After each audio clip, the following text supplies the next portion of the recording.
নমস্কার শ্রোতাগণ, আজ আপনাদের জন্য রয়েছে শরদিন্দু বন্দ্যোপাধ্যায়ের লেখা লাল পাঞ্জা নাটকের তৃতীয় অঙ্কের দ্বিতীয় দৃশ্য থেকে নেয়া ওরে মাতাল দুয়ার খুলে দিয়ে।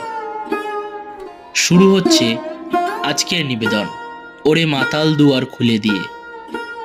কবিতা পাঠে অনিক। ওরে মাতাল দুয়ার খুলে দিয়ে পথেই যদি করিস মাতামাতি, থলি ঝুলি উজাড় করে দিয়ে যা আছে তোর ফোরাস রাতারাতি। অশ্লেষাতে যাত্রা করে শুরু, পাজিপুথি করিস পরিহাস, অকারণে অকাজ নিয়ে ঘাড়ে অসময় অপথ দিয়ে যাস। হালের দড়ি আপন হাতে কেটে পালের পরে লাগাস ঝোড়ো হাওয়া, আমিও ভাই তোদের ব্রতলব মাতাল হয়ে পাতাল পানে ধাওয়া।